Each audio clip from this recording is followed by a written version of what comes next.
If you want to pump your body and expand your mind, there's only one place to go. Mind Pump. Mind Pump with your hosts, Sal DiStefano, Adam Schaefer, and Justin Andrews. In this episode of the Mind Pump. For the first 45 minutes, we do our introductory conversation. We start out by talking about a great treat for kids, Skinny Dipped. It's a low sugar, healthy almond snack. They're chocolate. They're amazing. Now we are sponsored by Skinny Dipped. If you go to skinnydipped.com and enter the code MindPump, you will get 20% off any of their products. Then we talk about my daughter's audition and Enzo's YouTube channel. It's actually growing pretty quickly. He's got, 300 subscribers so far. He's a little hustler, man. Yeah. We talk about the very, very sad death of my Jetta. We have to put it out to pasture. Yeah, we all shed a tear. We talk about the current state of CrossFit. They were going through some layoffs. Oh, boy. So we do a lot of Mayday! a lot of speculation on our end. We mentioned the all-day workouts. By the way, we're still constructing what that's going to look like. Look forward to that being a part of maybe one of our guides or programs in the future. We talk about Adam's cold and how he's using Organifi's Christmas blend. That's what we call the red juice mixed with the green juice and probiotics. His jolly old mix. Organifi is one of our favorite sponsors. If you go to Organifi.com/MindPump and enter the code MindPump, you will get 20% off. I would also like to mention our YouTube channel, MindPump TV. The video that's up right now is how to do a physio ball crunch the right way. One of the best ab exercises you could do. Nobody does them right. No. Nope. And then we get into the questions. The first question was, this person's asking about intuitive eating. Is it mythical or is it a constantly evolving journey? And find out why Adam loves the term intuitive eating. Yeah, he loves it. A little bit of a rant here. Yeah. Next question was Mark Sisson, one of the leaders in the wellness industry. He's that ripped old dude that talks about primal eating all the time. That's a soundbite right there. Yeah, he's that ripped old dude. He says that the key to longevity is to have a slow metabolism. We always talk about speeding up the metabolism. Find out why we're right in that part of this episode. Oh, man. Someone else, next question mentioned, I had digestive issues for a while, and what were some of the red flags that I noticed, and what were some of the first steps I took to resolving those gut issues? This seems to be a growing problem with a lot of people. There's some nuggets if you wait till the end. Nugget bombs. Yeah. The last question. Nugget bomb in there. The last question was, this person wants to become a personal trainer, wants to know if they should still go to college or if they should go straight into the field of personal training. I would also like to mention that MAPS Performance is 50% off all month long. MAPS Performance is the MAPS program designed for people who want to get ripped, shredded, muscular, strong, but who also like athletic type of training, multiplanar movements. They're not super big fans of the traditional exercises, but they like them, but they also like to do that other cool stuff that you see. I want to call it the Plateau Buster. I guarantee it's not what you're doing. Fantastic, Justin. So it is 50% off, but you have to use the code GREEN50, GREEN, and the number 50, no space, to get the 50% off. That's at mindpumpmedia.com. And also, we have bundles on that website. Our bundles are where we take multiple MAPS programs. So you don't just do one, but you do one followed by another. And they're designed for particular goals. The most popular one is a super bundle, which is an entire year planned out for you. So the whole year, all scheduled and broken down and planned out for you. You can find that bundle plus the 50% off MAPS Performance with the code GREEN50 at mindpumpmedia.com. The only downfall of us not being on the mics like consistently every day and we having to do other stuff is there was stuff that I really wanted to do. Yeah. You don't write it down? I do sometimes, and then I forgot to. Yeah. I had a bunch of stuff I want to talk to you guys That's too about. bad because I wrote my stuff down. Oh. You did? Yeah, don't worry, I got it. So you're the most organized one out of all of us? Gold Star Sal. Something's wrong. Yeah, there's a problem when I'm the most organized. That's a problem. I was organized in a different direction. The ship is falling apart. Yeah, there's some shit going on with. Dude, these snare, Doug. These skinny dipped Cowbell. almonds, the macros are beautiful. Excellent. Oh, yeah. The small packs, it's what is it, 6 grams of sugar for the whole thing? Well, that's what makes But it tastes like I'm eating candy. I'm salivating because I remember the taste, but I'm ready to get back on that. It's just been forever. Bro, dude. it's like the best because we're doing this whole contest and I brought some I home. see you guys eating them. And I brought some home for the kids because the kids. It's very difficult with kids. It's very, very hard to keep them eating healthy because they're just exposed. Even though in my house we eat very well, they're exposed to their friends and I go to pick them up yesterday from school. My daughter, by the way, auditioned for a play. I'll tell you guys about that in a second. But all right. I show up and they're sitting there with their friends, and I'm not exaggerating. This is for real now.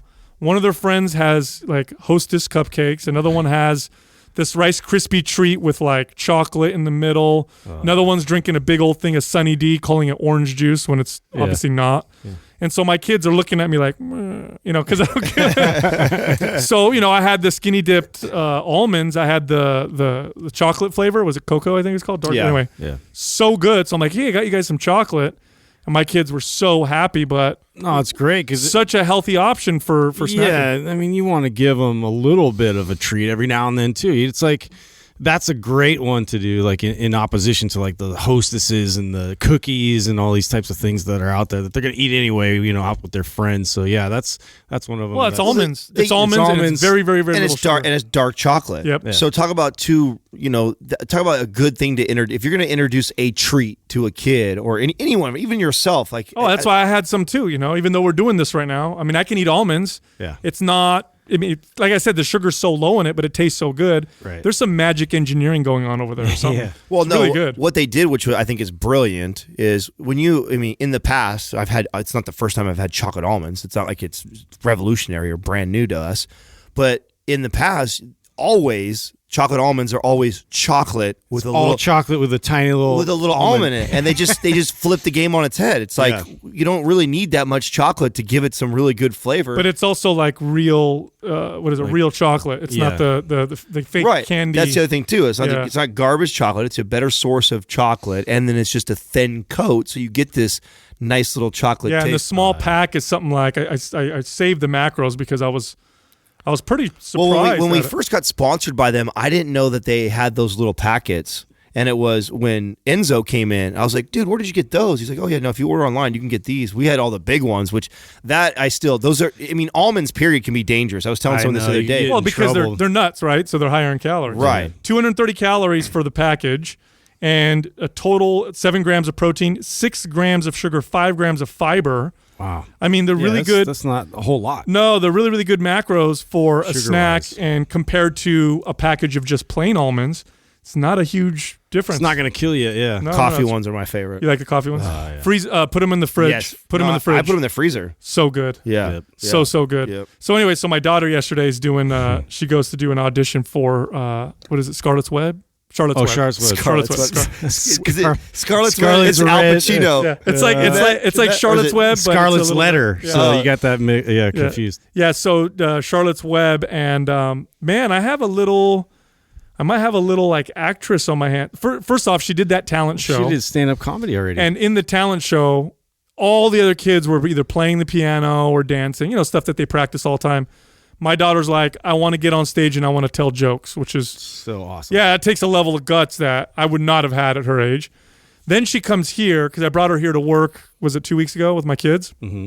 So excited about the cameras, so excited about the lights. She tells me, Papa, let me do a YouTube video. Please, let me be on your YouTube. And I'm like, no, I'm real protective, I'm like, you're not an adult yet. I don't want you on there. Right. But then she's doing this, and so we're having a conversation. And then she's making videos. Did I send you guys one of the videos she made on her phone, right? Yeah. Where she used the editing software at 8 years old. All dramatic and everything. Yeah, It's awesome. and she's making these videos, and she's like, when can I have a YouTube channel? Yep. And I want to do videos.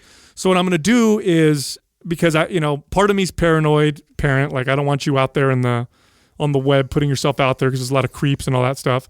But part of me also understands if you tell a kid no, they're going to do the exact opposite at some point, especially when they're teenagers. Yep. So I told her, I said, what I'm going to do is when I come home today, you and I are going to practice, and I'm going to teach you how to present yourself on YouTube. I'm going to teach you, and we're going to film you, and we're going to make different videos, and you can think about what you want to teach or talk about and get you really good. That way, when you are ready to get on YouTube, you're already going to be I did the champion. same thing with my son, like as far as like learning to storyboard and plan it all out like way ahead of time, because he's really into the stop motion, but also he wants to kind of be in front of the camera. Hey guys, this is my channel, like subscribe and like, and he's like got that whole thing like versed, to the T. And I was looking into it because I think you can make the channel private, and I'm looking into that, but I think you can do that. So if that's the case, I was thinking just shooting it and like building up a bunch of videos, and then we'll kind of decide when. You could totally do that to let it go, right? And then only people who are invited. Only people that are invited could watch. You could leave it. You can totally leave it. Yeah, it's a cool kind of segue to that. No, I think what we're doing, Justin, is we're creating our future. We're building employees. Yeah, like we could step out one day and have them do all the stuff for us. And speaking of kids building YouTube, so I was asking Enzo the other day. So Enzo, you guys have been watching his vlog, right? Which is love watching. He's getting better and better. Dude, my kids love his vlog, by the way. Yeah. Oh, do they? Love his. I told him, I said that's a good sign. Because my kids don't want to watch our videos because they're too, instructional. We're too boring. Yeah, they love his vlog. So I told him, I said, that's a good sign when you get that age group that likes your shit, because that'll make it go. So huge. I was asking him, about it. Like, does like everybody in your high school do that? Is like a thing? Like in high school, like everybody tries to start their own vlog, and he's like, no, it's actually there's only one other kid in my school that has like a legitimate vlog, and he goes, and everybody in Canton. So he's I forget the name. He's somebody famous. It's his son. He goes to Saratoga High. So those that don't know, like Enzo goes to a really nice school, right? It's a little bit different. Dude, some high profile tech person or like an athlete. Some rich parent that has their kid, and I guess the rumor at school is that he bought all of his followers because he has no engagement. His vlog sucks, right? So, bro, you just keep calling out people. I didn't say a name. You're not calling. You just said the high school. Yes, there's only one other guy. Yeah, they're gonna put two and two together, bro. Great job. Hey, this is just what I heard. I got my kids. I got my boys back, so I won't let you get beat up, Enzo. Don't worry. I got you. Uncle Adam will come down to school if I have to. No, so he said that there's only one other kid that really does it, and that's the big joke at school is that this kid had to buy all his followers. So Enzo, even where his following is now, I believe he's approaching 300. I think he's at 270 or 280 or something like that. Bro, getting to 1,000 is so hard. He's getting there fast. Oh yeah, no. When I'm looking at his views, I remember when I first started. Probably 95% of the people listening to this podcast don't even know this. But you can look up the original YouTube channel that I started, which was We Love to Hate Adam with the number 2. And I was documenting my transformation from fat to fit. And I kind of dropped it. And the reason why I dropped it was I didn't feel like it was getting traction. I felt stupid. Like I was just like, this is lame. Like that was literally the introduction of YouTube for me and me trying to figure this out. So this motherfucker's got more views on some of his stuff than I had, and all this time that I've been doing this. Yeah, but he knows how to, like, he's got the camera, he knows how to edit it, he knows how to optimize it. No, totally. I mean, and he's good. Well, and I haven't done a real shout out on my Instagram for him, but I was going to tell people, that they should watch this. Anybody who's interested in building a YouTube channel or a vlog should absolutely watch this kid, because not only is he already talented as it is for a 17-year-old, but he's also got us in his corner. We're helping him out. I got to be honest here. I would not help someone out just because they're my friend, or just because they're even though I love the kid, love him to death. If he sucked and didn't provide any value, I wouldn't go anywhere. No, I wouldn't promote him. You know what I mean? Because I wouldn't do him any good and wouldn't do us any good or anybody any good. But he's legit talented. He's legit good, and that's why I gave him a shout out the other day. Was it 2 days ago? Yesterday? Yeah. Mm-hmm. So I definitely think if you're listening to the show and you guys are interested in building a social media platform, watch this kid go. Him and I meet at least 2 to 3 times a week, and we discuss this all the time and critique what he's doing and go do ideas. He just added his new little intro. Yeah, that I know Juan Martinez from our forum. Juan hooked him up with that one. Yeah, that was a cool intro. Snazzy. Yeah. No, it's really cool. So it's a good time, dude. So we are at the end of an era. The end of an era. What? We're at the end. I'm gonna have to retire the Jetta.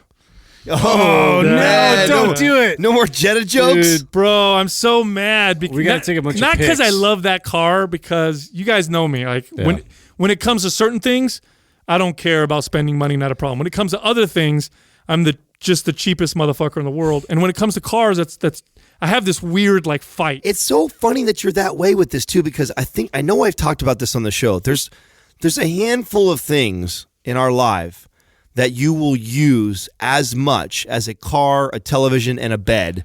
And so to go cheap on any of those three things is just absurd to me. You know what it is? To be a cheap ass in that arena, I think live in that thing. But you know what it is? It's that I look at the car like it's just my transportation from two places. I get that. And that's it. And so for me, I would rather take that money and either go on a trip or invest it in something that's going to grow. It's just not something super important to me. And anyway, so it was the other day I was working. Me and Jessica go out in the garage to work out. It's 5:30 in the morning or whatever, 6 a.m. And I move the car out of the garage. And what I do is I park it in front of the garage, and then we do our lift. And then, after we're done, I go to move the car again, and the key won't even. It turns a little bit that it won't turn. It feels like the steering wheel's locked, but then the steering wheel's moving. So I'm like, fuck, like what is going on? So angry. So I call my buddy. He comes over, tries to give it a jump. It's not doing anything. Luckily, my other friend is a mechanic. He comes down and he's got one of those testers to test the battery. And he's like, "No, your battery works good." He goes, "I'm gonna have to take this to my shop to figure out like what's going on." So towed it to his shop, and then I get a call, and he's like, "Yeah, the fucking ignition column thing is broken. This, that, and the other. And then we have to take it to the dealership to get it reprogrammed. It's gonna cost like."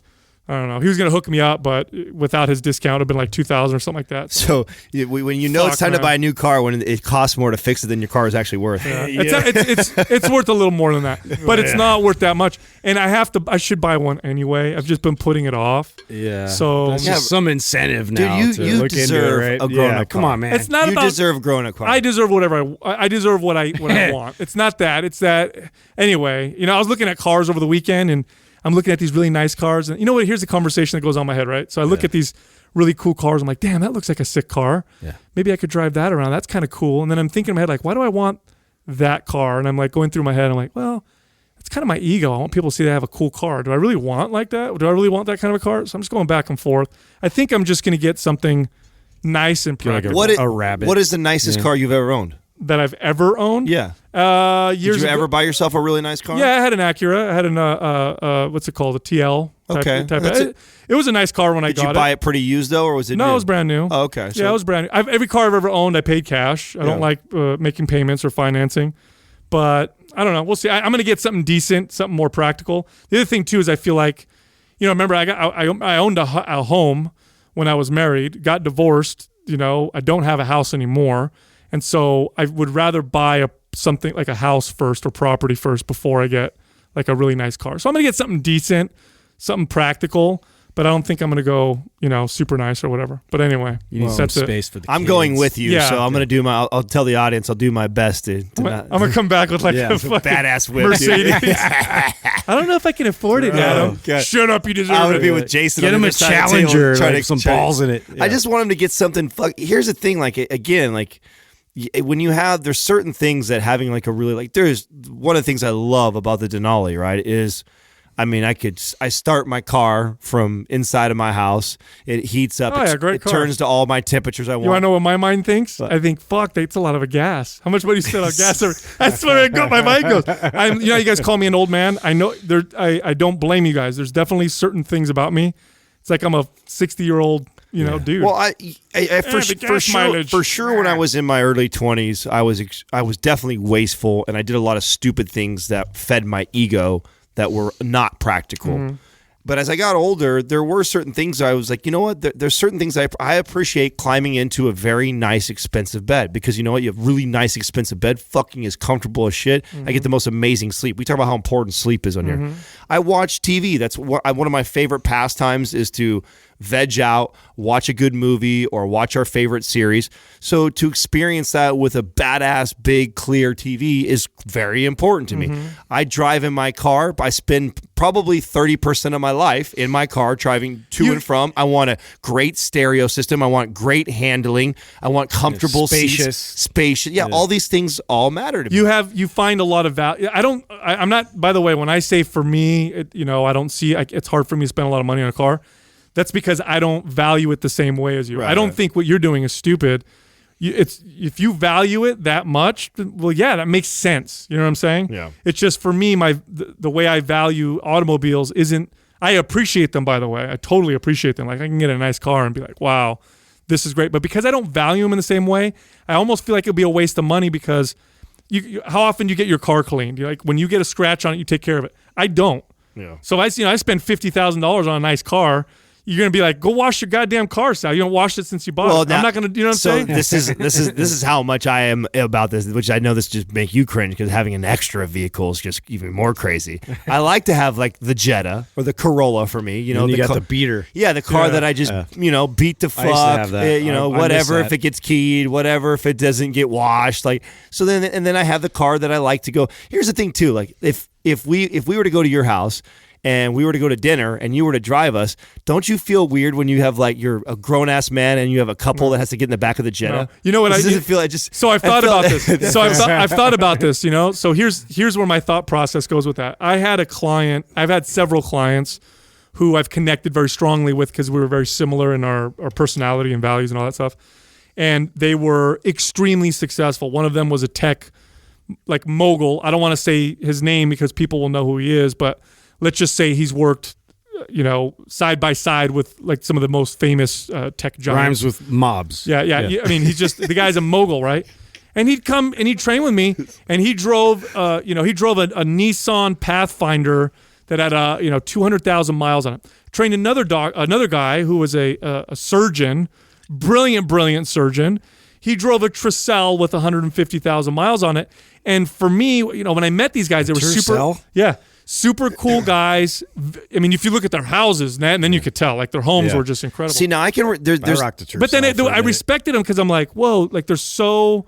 You would never know. Now there's a thing though. And when you get to that point, because I've trained lots of millionaires, and many of them have this in common. And because I'm not a multimillionaire, I don't know what it's like to be that wealthy. They try and maintain normalcy. Well, exactly. And it's because people start to either, one, judge them, or two, you look like you have a bunch of money, so then you get hit up all the time. Yeah. And I know that a lot of them, I bet you all those guys, because at least all the ones I train, they went through a Lamborghini, a Mercedes phase, and then they transitioned out of it at one point because they're older and been around for a long time, and now they're driving the whatever. Well, so the one guy, the tech guy, I talked to him about this because we became good friends, and I would ask him, I'm like, dude, why are you, like I said, I used to tell him, I'd be like, it's so crazy that you drive this car with 200,000 miles on it, and you're obviously so successful. And he goes, oh no, he goes, I love cars. He goes, I just don't like new nice cars. So what did he own? He owned like weird Volkswagens and cars that were kind of that he really enjoyed, that were strange and different. And you would own these cars for fun. He just didn't enjoy the really nice, super expensive, type of flashy type car. And that's just his own personal preference. Yeah. And I appreciated that because it's more common. I think a lot of people buy things because they feel like they have to show people. Because I can feel that pull. Trust me, after my divorce, a lot of people and my friends and family look at me and think, how well is Sal going to do? Because, divorce is expensive. It crushes people. And, it definitely was hard for me. And so there's definitely a part of me that's like, I want people to know that I'm kicking ass. I want people, and I can feel that pull, you know what I'm saying? Yeah. Which also makes me go in the opposite direction and be like, well, I don't really care. I don't really care what people think what the fuck they want. Yeah. I really don't, that's something I care about. It just has to be what you want, man. Exactly. That's it. Yeah, exactly. On your terms. Yeah. So you guys will see me. You want some nice shit? Get some nice shit, man. Yeah, so you guys will see me spend like a lot of money on like, I'll probably fly some fucking guru from somewhere, hang out with me for a week and teach me. Then you guys will laugh and be like, "What the hell are you doing?" I'll spend a lot of money on dinners. I love expensive dinners. I get things. And I also like spending money on friends. So if you go out with me, I'm the kind of person that tries to offer because it makes me feel really good. You know what I'm saying? But other than that, I don't know. We'll see what happens. No, I get that. Anyway, speaking of money and success. A lot of news from CrossFit lately, huh? Oh my God, success. We haven't talked in a while. Like, dude, shit's been going down. Layoffs. Yeah, there was a 30-something at headquarters, which was what 40%. They were saying like almost half of the people in Santa Cruz or whatever laid off. Wow. Yeah. What do you guys think is going on? Let's speculate because nobody knows, right? Let's do some speculation. Well, I mean, some internal things happening. We speculated 3 years ago You know, where or what would happen at CrossFit. And I definitely was one who disagreed that I think it was too big to fail. I don't know. I'd like to retract that now. It's the news that's coming out, the direction they're going, like they for sure have peaked. And they're going to go down for a while right now. That's so the clubs, they're called franchises, the affiliate clubs or whatever that have been, they were exploding for a while in the U.S. Now they're kind of flat. Most of the growth is overseas and stuff. Yeah. But here's where some of the speculation is. And I read an article on Glassman, and he was talking about what was going on or alluding to what's going on, and it seems like what they want to do is take less emphasis on the games because the games started representing not what CrossFit is all about. To me, that's all a backpedal move. You think so? Fuck yeah, it's a backpedal move. Come on, dude, you've been doing this for this long already. You didn't think that this is what, I mean, it's just exposed now. It's under the lights and people are seeing it and they're getting so much heat. And he's been trying to move this direction into a better way of fitness forever, and that's what they coach and teach behind closed doors. Are trying to be a better way of working out and maybe to appeal more to the average person. Well, of course, that's been the biggest knock on them is that they're not. It's been a sport since day one. It's not a good. That's why I think eliminating the games, or not eliminating, but reducing focus on the games. The games, that's a mistake. I don't know. And now the games weren't making money for a long time. I don't know if you guys know that. The games were in the red forever. Right. Yeah. And it's only up until relatively recently that the games started profiting. But the games, if I'm an owner of a CrossFit box, that the games, they really, that's why you have the name on your freaking box. It's like everybody, knows about that, watches that. I feel like that drove a lot of it. So if they take the emphasis off that, what do you think is going to happen? Because remember, all these affiliates, at any given moment, they can drop the name, which is what a lot of them are doing. A lot of them are doing that. Like your Jason Khalipas and guys like that have made a name for themselves. Well, here's the thing, too. A lot of people are finding out it's a shitty business. A lot of people it's hard to make money. Yes. Yeah. They don't make money, dude. They don't make money. Yeah. They make, if you're good, it makes $80K. That's for the amount of work of owning a facility. Get the fuck out of here. You know how much work goes into that? The average is like 50. That actually is making money. Then the amount that are closing down. Now, where are you getting the numbers that you're quoting, by the way, the 50 to 80? Is this from the people we've talked to? Oh, yeah, no. Yeah, absolutely. Yeah, no. People that are, when you're talking about the Rob Wolfs and the Jason Khalipas and the people behind the scenes, all the barbell shrug guys, the barbell, the boys over in Sacramento. I've discussed numbers with everybody else. Aside from what I've read, too, on where they're at, and then what I know from my experience of running gyms. Like they're just, gyms in general are not, especially small gyms, like a small mom and pop gym that doesn't have a big brand behind it is not a really profitable gym. If we're talking about a Planet Fitness, a 24-Hour Fitness, a Crunch, a Golds, well, yeah, these are huge franchises or huge companies that, those could be profitable. Those could be pulling down, $100K a month and $1 million a year, maybe sort of some of the top ones. But a normal gym that, Jane and Susie and Bobo open up, those things are making fucking $50,000. Maybe if you're like, you're just a trainer, but now you have a facility. Gym. People don't realize that because like we just had Mark Mastroff on the show, who, by the way, one of my favorite guest of all time. Only because there's that history, but also the guy. No, he was a great guest. He's great storyteller. Great storyteller, brilliant communicator. But, he's talking about his success and all that stuff in the industry. And, I was a part of, and so were you guys, but, during the heydays of the success of 24-Hour Fitness, where these clubs were making a lot of money, but I know what went into them making that much money. I've also owned my own facility, and I was successful. I was never in the red. I was able to profit and support, myself and my family.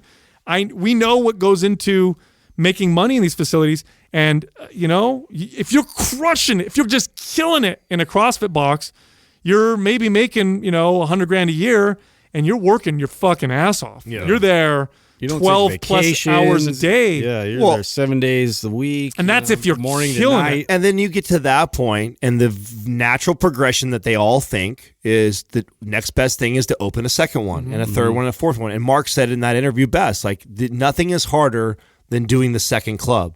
Club number 2, in order to do, because if you've done a great job and you are one of the few that are making 80 plus in a CrossFit box, and so you're killing it as in comparison to the majority, and you decide I'm gonna get another gym. Well, what it took to make 80 to 100 in that facility was probably all of you and an incredible culture that you built within that facility.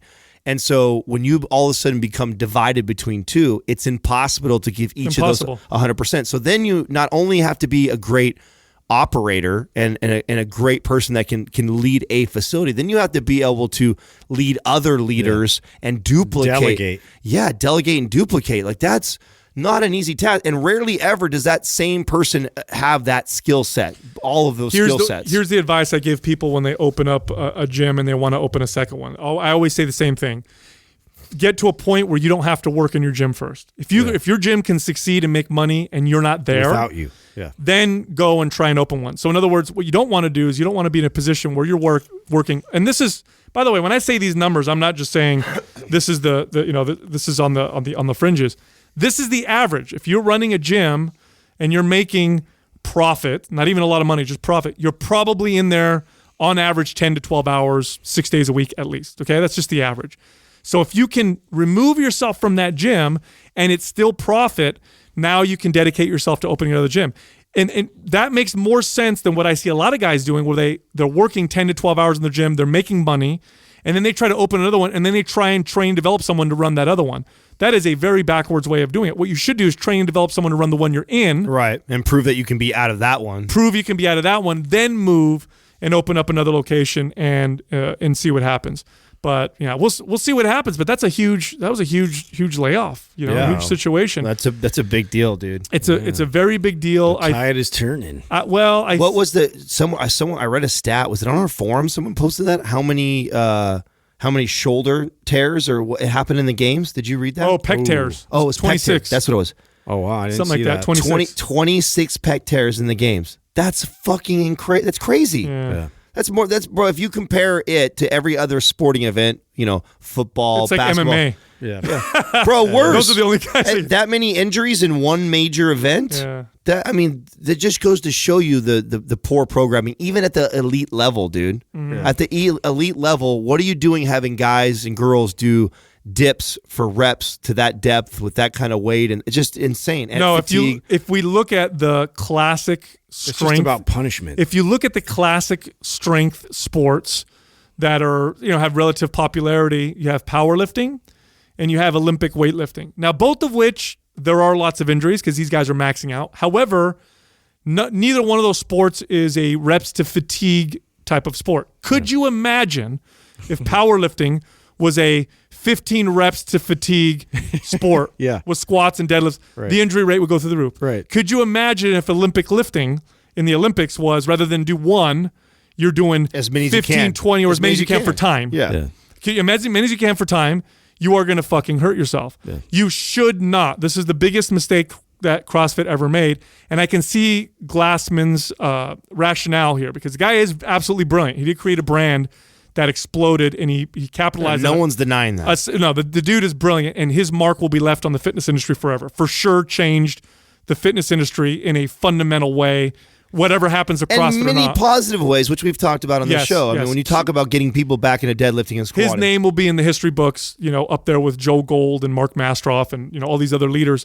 But one of the biggest mistakes that they ever did was reps to fatigue with complex lifts like Olympic lifts. That's insane. It's asinine. No, it's plain stupid, and I'll debate anybody on that. You don't do an exercise that's so technical that is safe when perfect and totally dangerous when it's off by it's even like a little the thinking of it to me is just like, well, let's put something like maybe let's put like a weight vest on, like for instance. Mm-hmm. Let's just put a lot more weight on you. Let's do like as much weight as possible and see like how many reps you can get, and then have you do burpees and jump up and down. It's fucking stupid and aimless. Let's do back extensions to failure. Yeah, do it all in a sauna. It's funny because I've been doing those all day. I tried those all day workouts again. I did another one, and the first one we did, Jessica worked out with me, and we're sitting there and we're postulating what the best exercises are, and I'm still formulating what the best approach is with this, but there's definitely something to it. Anyhow, she says, I want to deadlift for the first workout. This is the first one we did. I want to deadlift. And, we went back and forth and we had a little debate over it. And one of the reasons why she wants to deadlift is she wants her deadlift to go up. And she also wants to really focus on her posterior chain in particular her glutes, and it's a glute heavy exercise. And I told her, I said, deadlifts do not lend themselves well to fatigue. They just don't. It's not an exercise like squats. If you have good stable form, you could squat a lot and you could squat quite repetitively and you could do it over time. And, you can get a lot of it. Deadlifts, they really fuck you up. But, she made her case and said, okay, let's try it out and see what happens. And sure enough, by the last workout, her back was getting tweaked, and it was tweaked for a couple of days. And that's just...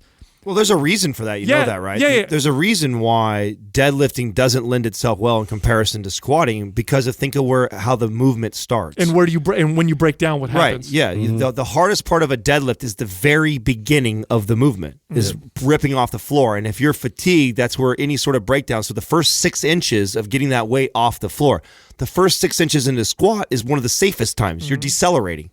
Your body can normally handle 4 times the load that you can do on the concentric motion on the eccentric. So going down with a load that you may not be able to get up, your body will be able to control that. You can distribute that force a lot more. Well, you can control it safely, and then when you get to the bottom, if you can't get back up, bailing on it is much easier. Right, and now and this, by the way, and you're making great points, Adam. Right, but if we really had to sit down and really explain it, where we're coming from is from experience. Because if you really break it down, you're like, well, squats, you still use a lot of posterior chain. There's still a lot of lower back involvement. But why is it so much, and it's not the safest, by the way, why is it so safe to do, all day versus deadlift?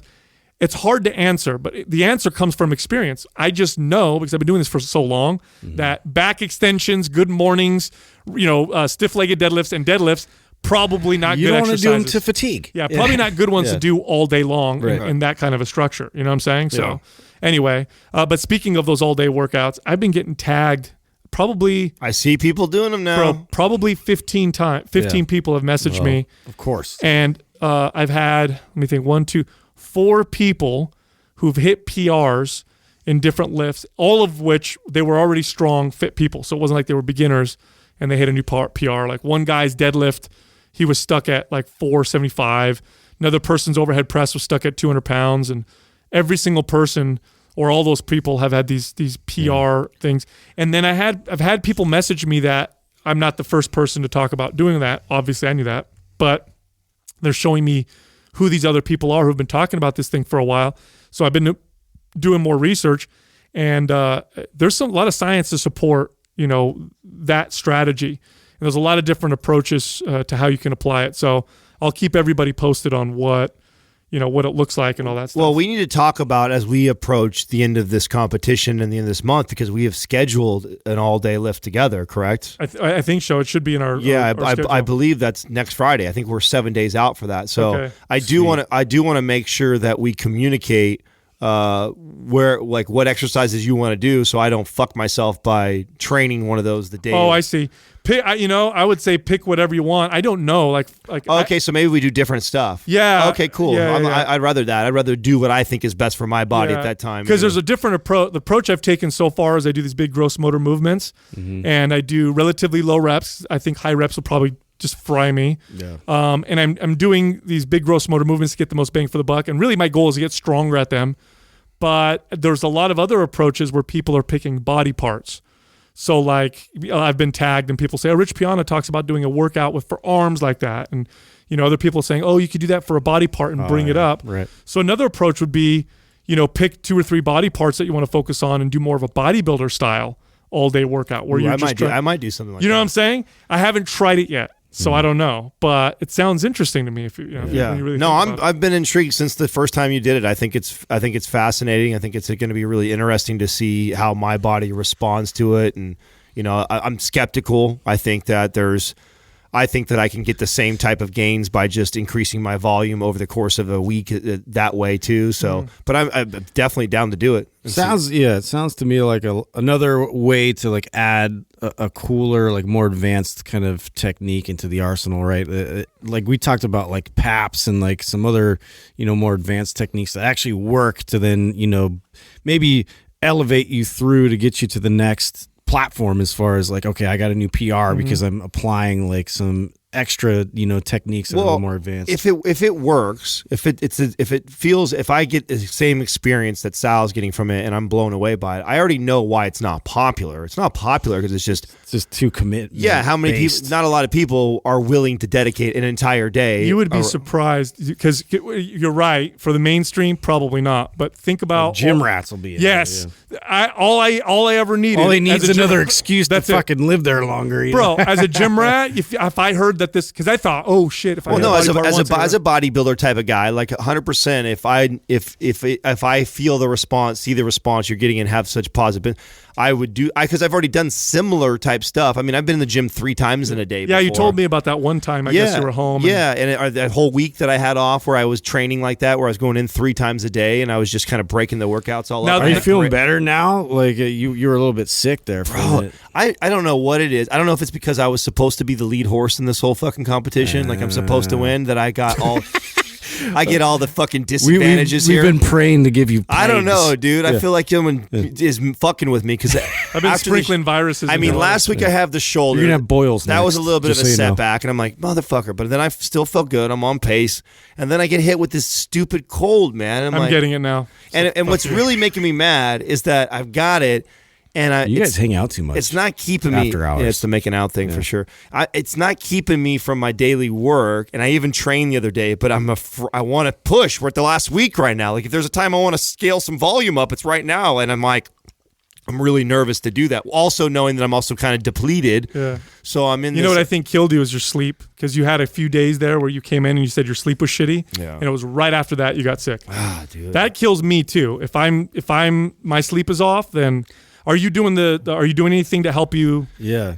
I mean, right away, I kind of have like this protocol now, especially ever since we've been sponsored by Organifi. Like I take a probiotic, I take the green, and I take the red, and do the Christmas blend. So, and really what happens is I end up when I'm not feeling good like this, I'm low calorie, I'm not getting a lot of nutrients. So I'm worried that I'm not getting enough of vitamins and minerals that my body was needing at this time, especially in a depleted state, especially when I'm sick. And then I figure if the probiotic thing, if it's something that if my gut's at all off because of something that I ate the other day. So it's just kind of and I don't even know if it's something that I should be doing or is really helping me or not. It's just become a protocol that I do. And then I get the elderberry stuff that with the zinc lozengers from whatchamacallit. Lozenge. What did I say? Lozengers. That's the guy that gives the lozenge. Oh my God, I love it. We're going to add 2 new words to the library. When Adam's a billionaire, he's going to hire a guy that's going to be his lozenger. I'm getting sick. Lozenger. Put it right in your mouth. Yeah. So that's what I'm fucking I'm cloudy too, right? Because I'm on cough syrup and shit. So that's my boy's got it. He's got it pretty bad. So last night I gave him the. Oh, Taylor has it. Drew has it. Boom, coming back strong. It's going around. No, I'm going to bed early right now. Yeah, I didn't work out yesterday. Got some good sleep, and I feel like I kicked it. You have a good immune system. Yeah, well, I have to give it some rest. Yeah, I gave my son the green juice, and then his poor kid, his nose was all stuffy, and he's 13 years old. So I'm like, all right, I can give him the nasal decongestant. He's never used one of those before.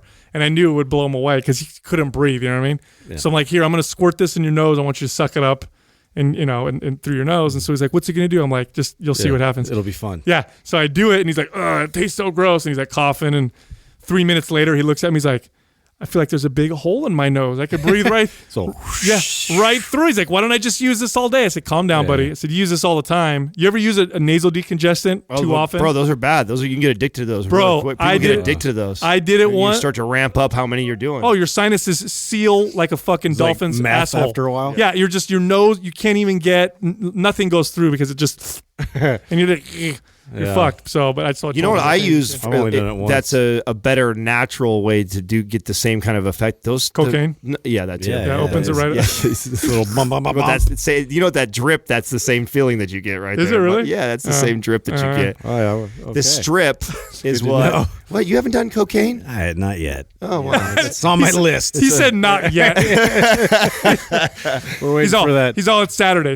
I actually had this drug talk with my nephew last night. I was talking to him, and he came to me for help, nutrition, and stuff like that. And we got on this kick about talking about drugs and stuff. And I was, I don't know how I got there, but he's like, have you? And I'm like, I've pretty much tried almost everything. I said, I haven't done anything crazy. I haven't fucked with like heroin. I said, there's no reason for me to go that strong of a drug like that. I said, but I've definitely done opiates, so, and everything else under the sun. And I said, but what I did was I waited until I was like in my late 20s. I was a total straight edge.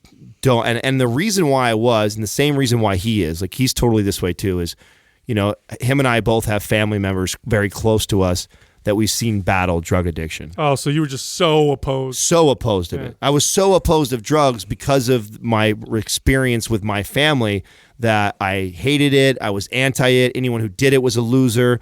And it wasn't until I got older and more self-aware and realized that that's my own experience that's causing this judgment on it. And I had the same attitude towards as light as marijuana. Isn't that funny how that if you're around it all the time when you're a kid, you will either become an addict or you're going to become like that. Yeah. Those are the two people I always meet. No, 100%. Almost everybody in our family is like that. Either you're way extreme, one or the other. Either one, you've gone down that path and you've battled with it big time, or two, you're on the other side of it and you're super anti it.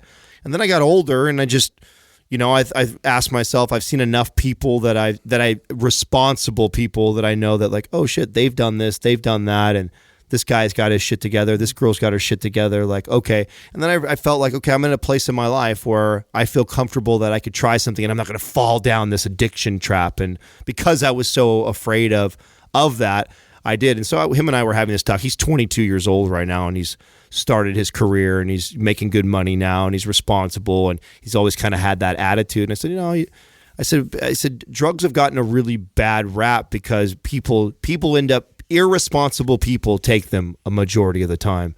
And I said, and I by far don't recommend you doing anything, but I said, I think that your attitude towards it has been shaped because of your experiences with your family, like mine. And so I can honesty is the best. Honesty is the best policy. Yeah, and this is what I was telling him. I said, I think it's also wrong when people say like, oh, it's so bad and this will kill you and this will do that to you. It's like, well, no, it's not. There's a reason why so many people do it and they get addicted to it, is because there are certain parts about it that people are like, holy shit, that was fun as fuck, or that was amazing.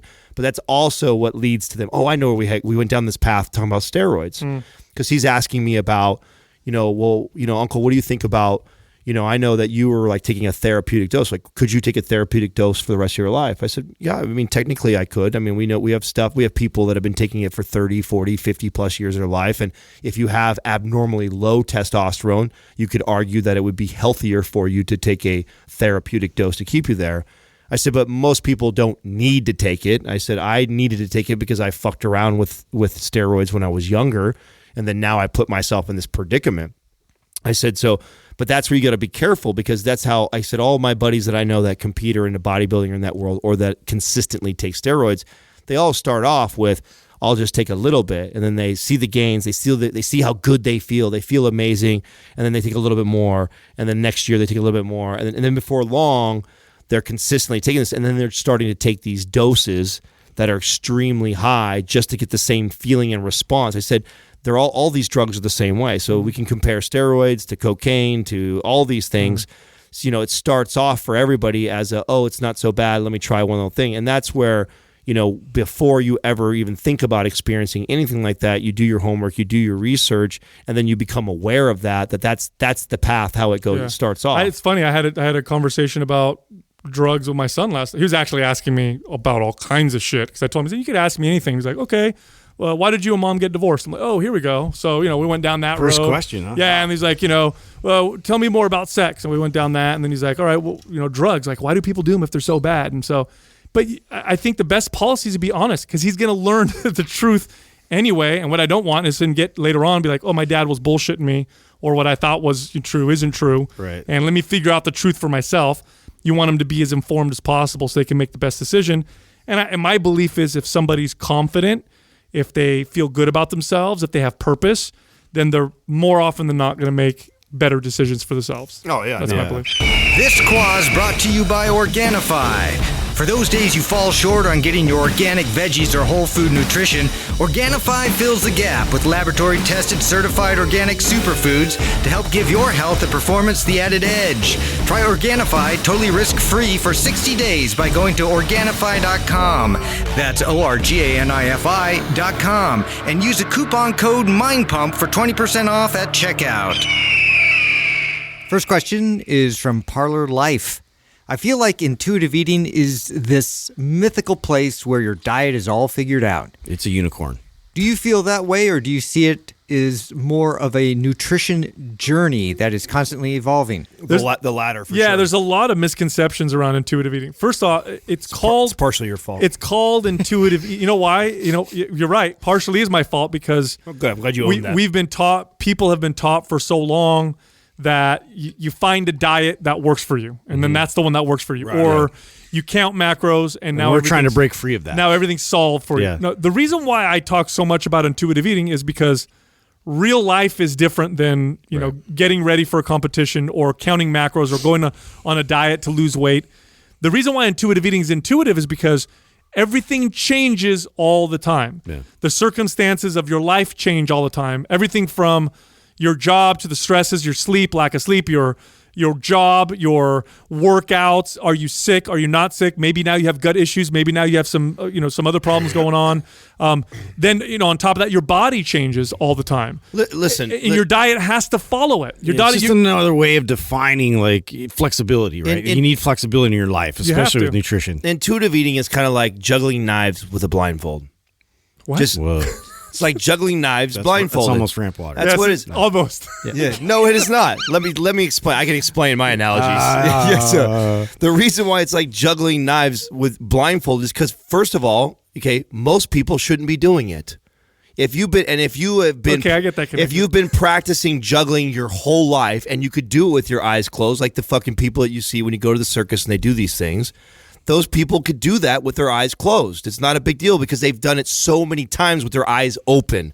So trying to get into, and I had this exact conversation with my nephew last night because we were talking about nutrition. He listens to the show, and he keeps using the word intuitive eating because I know he's heard fucking Sal use it so much. And he's just like, yeah, I've been intuitive. I'm like, no. You have no business intuitive eating right now. You don't even know what the fuck your body needs right now. You're not even there yet. You haven't gone through the process. You haven't gone through the steps to get there. Now, intuitive eating is a place that we're working towards, with knowing that you'll probably never fully reach there, including ourselves, including myself. Every time I go on every time I'm in a new situation right now, like I'm going through. If I were to try to intuitive eat in the current situation I'm in right now, I would be fucked, and I'll tell you why. You are intuitive eating right now. You absolutely are. Doesn't mean you're intuitive eating doesn't mean you don't count. But let me ask you a question, right? How do you know how do you know your calories are right? How do you know you're eating enough or not eating enough? How do you know you're eating enough to get lean but not hammer your metabolism? Intuitive eating is listening to your body. Yeah. That's all it is. The problem is nobody knows how to listen to or a lot of people don't know how to listen to your body. And the reason why it's not a destination that you ever get to is because it's not a destination. It's a process, always evolving. Step one is learn how to listen to your body, and the problem is most people don't know what that is. So I don't know if that's step one. Step one to me is because once you learn to listen to your body, if you have nothing to reference and know what your body is telling you when you're doing X. That's part of listening to your body. That's all part of it. Well, yeah, I mean, so listening to your body is not step. Step one is fucking track. Mm-hmm. Well, that's that's part of how you start. Step one is track. You don't even know how to listen to your body until you start paying attention to what you're doing, and then step two is be consistent with whatever it is that you're doing. Whatever that is, whatever your calorie intake, whatever your movement, whatever your training program is, be consistent. Now let's talk about listening to your body and paying attention to, oh, wow, when I have days like this, when I eat this and I have this many calories and I have this many carbs and I have this much fat, I feel this in my workout. I notice this with my sleep. I notice this with my mood. I notice this with my energy. Oh, shit, look at this. I had a day where I did this and now I feel and notice this and this and this. And you start to you cannot make those connections until you first track and figure out. Of course, you have to. Otherwise, it's aimless. You need reference points, or else you're just a fucking guesser. Yeah. Well, that's not. That's the thing. You have to. And now, when you say track, I think people need to understand there's a lot more than just macros and food that you're tracking. You also should, and that's what I recommend clients do, is that they keep a journal. You have to keep a journal you can't just look at your calories and macros. You also have to connect that to, okay, my energy today was like this. I felt irritable.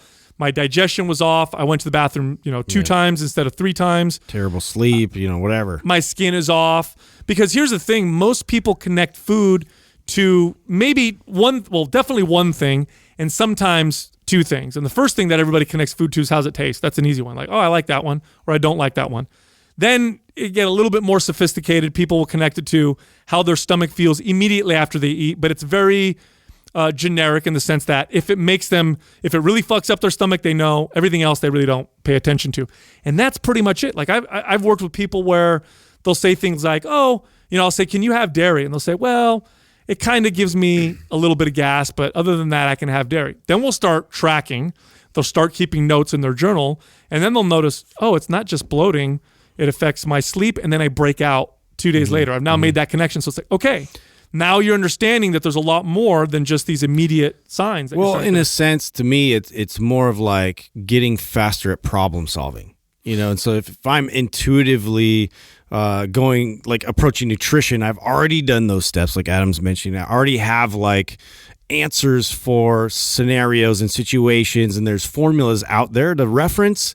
And so now my my process going forward, whatever the fuck you want to call it, being flexible or intuitive or whatever, it's understanding that like, okay, this variable here, I have this approach, and I'm going to apply this approach to that now, or I'm going to move in this direction because now my body's telling me this, or whatever. So it's almost like, like you can't just get stuck in one method. Like you need a lot more tools in your toolbox. I also think that if you're going to do this intuitive eating approach, then you have to be okay with the fact that you could go weeks and not see results. Because I think you have people that are like, hey, I want change. I want to lose 10 pounds, but then I also want to do this intuitive eating that you're talking about. And that's just what you're asking yourself is crazy to me. It's crazy to think that you're going to set a goal of moving your body composition, whether it be building muscle, burning body fat. At the same time, I'm going to teach myself to intuitive eat. That's just crazy. All right, let me. I'm going to explain it a little bit more clear because there's a lot of confusion around intuitive eating. Okay, there's tons and tons of confusion.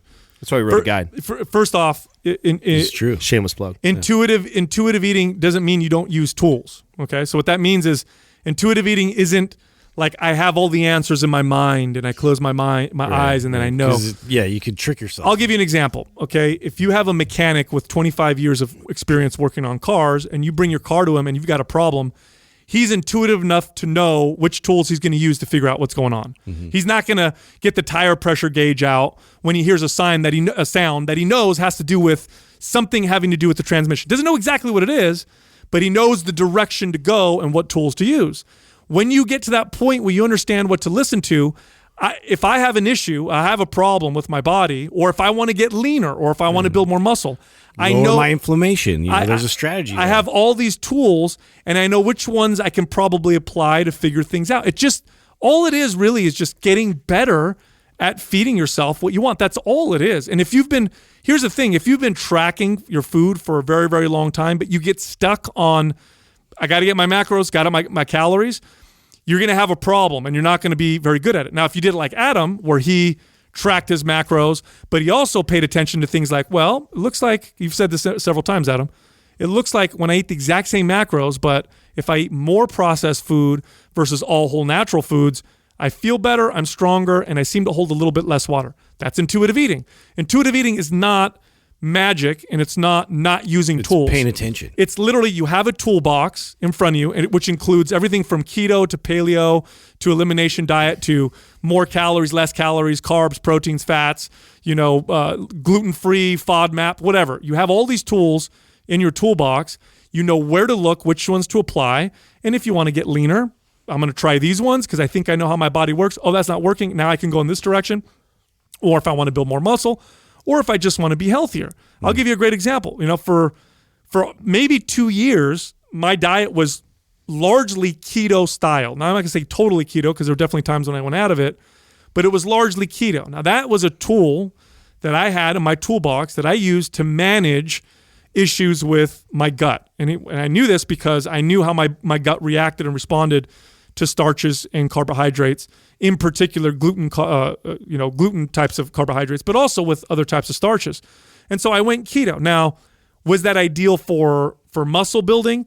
Well, no, but that was a lower priority because I'm not going to build muscle if I'm not healthy. So it's not like I can go for the muscle without that. I had to go for health, right? Mm-hmm. So I used that tool. And then intuitively, I noticed that when I would go for longer periods without food, my symptoms seemed to get better, and then I could introduce carbohydrates a little bit more frequently. And I would experiment with 15-hour fast, 24-hour fast, and then it was, I don't know how long ago it was, 7 or 8 months, I said, I wonder if I go 48 to 72 hours. Mm. And that was just me understanding which tools to use. And guess what? Lo and behold, a once a month, 72-hour fast for me about 6 months in a row, one of the most effective things I could do for my body, now if you're listening right now, may not work for your body. And that's where the intuitive part comes in. But I did it for myself. And now I'm at a point where we're doing the 6-week contest and I'm eating starches in carbs. I'm not having to do a fast. And my gut health is phenomenal. I wouldn't be in this point had I not understood which tools to use. I could have done what a lot of people do, which is where they get stuck in something where I'm like, no, keto's the only thing that works for me. Yeah. That's all I ever do. That's the only thing that manages my issues. And now I'm bought into and married to keto, and I'm going to do it forever. Mm-hmm. And what happens when you do something for too long when it stops working for you because your body changes?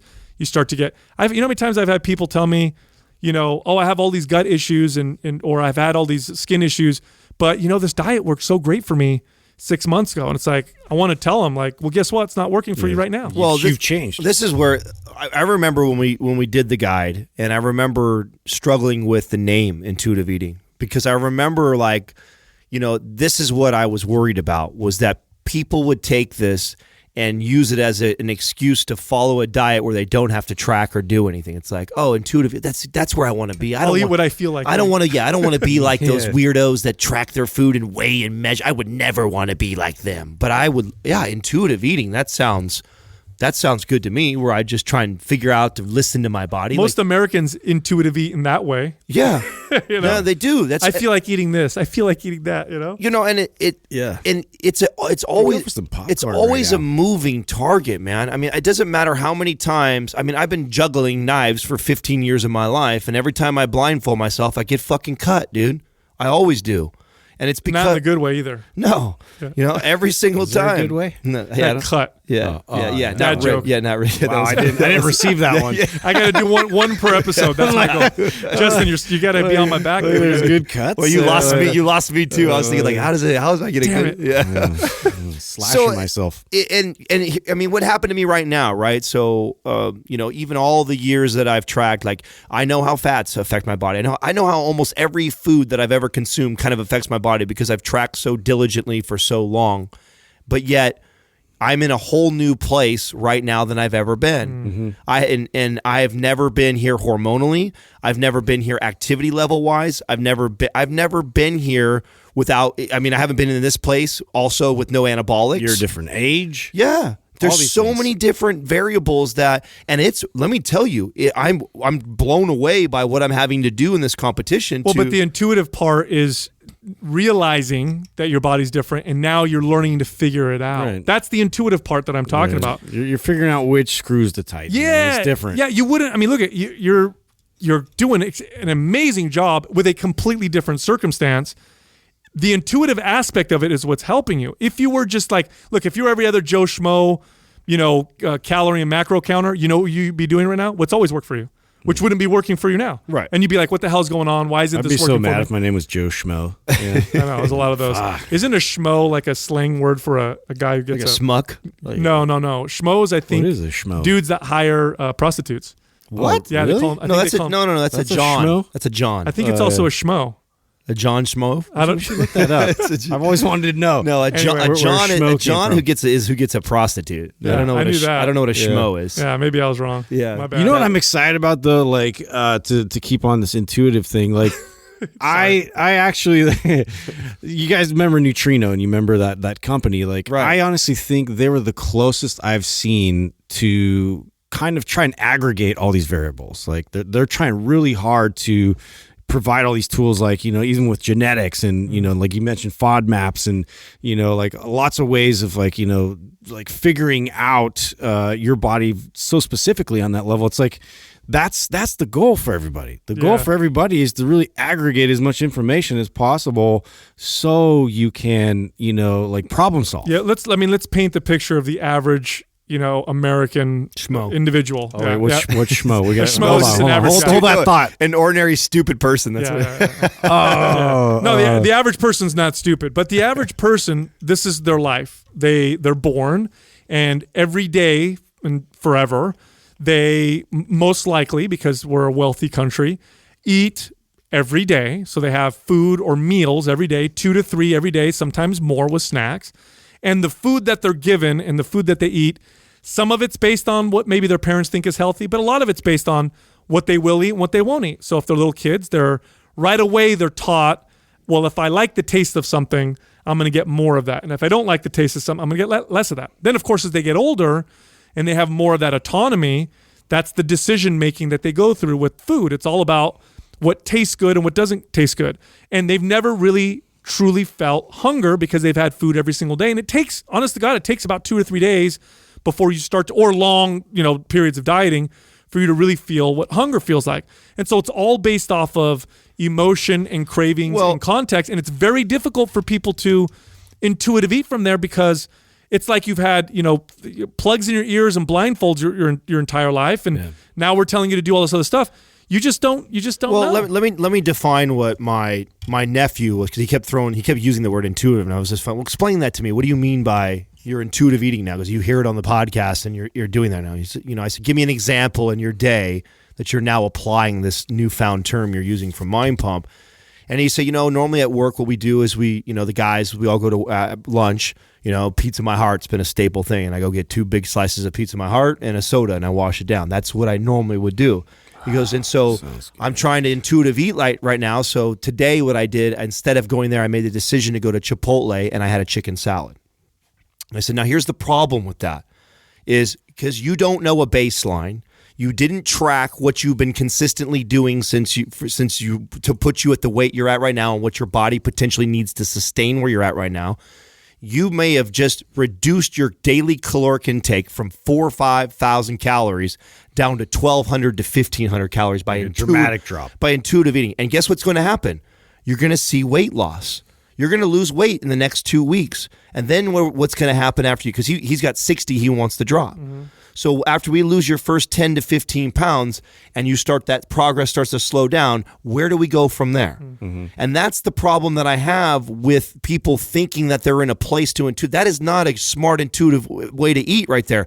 In fact, he's just trying to, he's just trying to make better choices based on his knowledge. Right. Yeah. And there is where like most people are just not in a place to do this way of intuitive eating, or what I think most people need more information. That's it. Yes, you need more. You need more information, and you need a baseline. So if you're somebody listening right now, and you're about to go on, I'm going to start eating right, and you were going to do this intuitive process, but you haven't tracked your base. And this, as he sat down, he told me, he's like, I know what you're going to tell me, and I really just want you to tell me what to eat. And I said, you can't even tell him. Right. This is what I said. I said, well, what would you like? He says, well, I just want you to give, like, I'm already, and as we kept saying intuitive eating, and I made him explain, I'm already eating. So you're eating better, right? So you're eating better choices than what you were eating before. But the problem with that is I'm telling you, nephew, what you don't know is you don't know how dramatically you're cutting your calories right now when you don't need to. And you guys have heard, we've talked about this on the show, like whenever I take somebody who's in a fat loss client, the first thing we do is not cut calories. We add food. Yeah. We get rid of so he had 15, I told him, I said, your Chipotle meal should have been a double steak burrito bowl plus a scoop of guacamole on it, because you were just before that eating 2,000 calories of pizza and another 500 calories of soda. And now you're replacing that. You can't replace that with a 400 calorie salad. Yeah. Like, are you kidding me? Like, you're missing out on so many nutrients that your body needs, and that dramatic drop of Too big of a calories. drop. Yeah, way too much. And that's just one meal we're discussing. So now he's doing this all day long, So how many other choices are you taking? And before you were snacking, having a bag of chips from, snack till lunchtime, and now you've cut that out and you just decide not to eat. Like, whoa, dude. Yeah. Like, no, instead of that, let's have like 3 hard-boiled eggs and maybe some almonds or something. Like, let's replace the bad choices with good choices and keep the calories up. Just give it more nutrient-dense foods. We introduce weight training, which you weren't doing consistently before. So now any sort of calorie intake that you're doing that could potentially go as a surplus is going to get allocated over to building muscle, which is in turn only going to help us speed up your metabolism to eventually reverse you back down and bring calories out. Look, there's That was a great rant. Yeah, it was excellent. There's I'm four. off my soapbox. There's 4 stages of learning for anything, including nutrition. But this applies to anything. And the first stage of learning is not knowing what you don't know. What do they call unconscious incompetence? You don't know what you don't know, and that's why you have to track, because you don't have any idea. Most people, they have a particular goal. They want to improve their health. They want to lose weight, or they want to build muscle. And they don't know how many calories they're eating every day. They don't know how many grams of proteins, fats, and carbs they're eating every day. Yeah. They don't know what's affecting them how, because they've only connected food to taste and maybe some immediate gastro issues. And so they're in a state of unconscious incompetence. Tracking helps to bring you to the next 2 stages. Then you move to conscious incompetence. Once you start tracking, what ends up happening is you look at your diet and you go, oh, fuck, I don't know all this stuff. Now you know what you don't know. Yeah. Then you get to conscious competence where you have to pay attention. I have to add this up. I have to get these up. Even on another level, even going through like this sort of elimination carnivore meat, process is like it's so revealing as far as like certain foods I was eating all the time that are problematic. Reintroducing them. So it's like there's just so many things to constantly learn, and Right. you have to be open to going through that process, even when you think you've mastered it. You have to constantly learn. Right. And then the last stage is the unconscious competence, where it becomes less of a conscious thought and more of a understanding of how your body works and where you need to do things and where I need to apply certain tools. And it's definitely a process. That's the intuitive place. Right. That to me is when I define or I think of the word intuitive, and where we're all seeking in our nutrition journey, that's where it's at, is when you are very aware of what's going on. And if you have not figured your baseline, so if you're listening right now and you are about to get on your kick and you want to lose body fat, the first goal should be to find out what it takes to sustain your body where it's currently at. Yeah, get out of the unconscious incompetence Yes, stage. get out of that. Just become aware of what you're really doing. And people think they're aware of what they're doing because they're like, I know what I'm doing. Where's home base? They're like, I know what I'm doing. I'm eating pizza and soda, and I'm skipping meals, and I'm eating this garbage, and I'm not exercising. I know what I'm doing, Adam. I'm like, no, you don't. Yeah. No, you don't. You don't know exactly where you're at. You don't know what a high day of movement is, what a low day of movement is. You need to figure out at least where you're at. And you don't need to make any crazy change at first. You just need to know where you're at, so then you have a better idea where to go from there. Next question is from Gary Pratt. What do you guys think about Mark Sisson saying a slow metabolism is the key for longevity, and most animals with slower metabolisms live longer? So- I knew he said this. Yeah, yeah. I knew. Well, this is a common. So we should all be sloths? This is or a what? common understanding, and that's because the research, and this is why you got to sometimes look at science, but you also have to apply experience, and that's where you get wisdom. And Mark Sisson is definitely talking about the science, and the science is relatively clear. It's not crystal clear, but there's some relative clarity that shows that a slower metabolism with more of an efficient metabolism and feeding animals less or low calories extends lifespan. And we've demonstrated this in a few different animals and a few different creatures in studies. And with humans, it seems to be true as well. Now, here's where I wonder if those animals would have the same success if there was a 7-Eleven on every corner that they could access. Yeah. What do you think? Context matters. Fucking A, it matters. Context dude. matters. This, and you know what? And this is the thing that I have with the primal eating and the paleo and talking about we're not in that time. Yes, we evolved from that. Yes, there's some great things to pull from that. But guess what? We live in modern times, And we live in a time where 90% of the battle I have with clients is not this. It's the mental discipline to stay away from all the wines and the chocolates and the candies and the drive-thrus, like, and all the treats and the shit that you have. Like, in real life today, you're getting bombarded with all this shit. Like, back then, you didn't get bombarded with this stuff. In the context of modern life, in the context of the life that most of you listening, or probably all of you listening right now, live in, a slow metabolism would probably mean that you're going to be overweight. Okay, because we don't move much throughout the day. Even if you do calories are easily accessible. Yeah, even if you do an hour cardio a day, you're not moving much because your job involved, like, you drive. Your job involves sitting down. And then at night, you probably sit down to eat and then sit down on the couch or whatever. Even if you do an hour cardio a day, you're just not moving that much. Number two, food is everywhere. And it's not just food. It's food that's hyper palatable. Combinations of flavors, textures, smells, packaging, advertising that makes food hyper palatable. So you're living in this world of incredible plenty and of incredible lack of activity. Having a slow metabolism in that context for most people is a disaster, because if you're the average man and your metabolism is, and you've got this great, long, like he's saying, longevity metabolism where your body's super efficient, because that's what a slow metabolism really is. It's just an efficient metabolism. If your metabolism is super efficient and you're burning 1,500 calories a day, well, I guess you're okay if you eat 1,500 calories a day. But if you're the average man, that's very difficult to do all the time. So what will end up happening is you're just going to... That's like a half meal for me. Yeah, you're going to be overweight. You're probably going to be overweight. Now, here's the thing. We have to weigh these things out.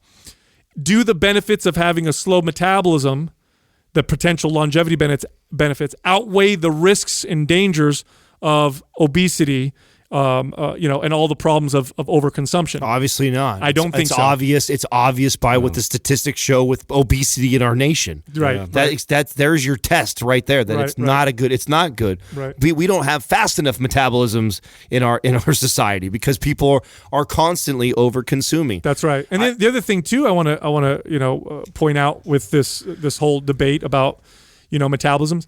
There's another aspect to life that a lot of these health and wellness gurus don't talk about, okay? Because Mark, very, very smart dude, looks phenomenal. I know he's on testosterone replacement therapy, but he still looks phenomenal, whatever. But he's an outlier. Here's the other thing that people don't consider is quality of life, okay? Mm-hmm. So if you can add 5 years to your life, but eat 1,000 calories a day. First of all, how are you going to feel eating 1,000 calories a day? Oh, yeah. How's your performance going to... I know how I feel when I eat 1,000 calories a day. I don't want to do much of anything. Yeah, I know that, once a month or once every other month. Eventually the body would adapt and you would feel fine, which is probably where his debate and his argument comes from. But the argument stays, and we don't even need to make any more of an argument than the point that you made, which is just simply in modern times, like 99.9% of every person that I've ever trained, they at one point they're going to want to have a one thing of popcorn when they go to a movie one time,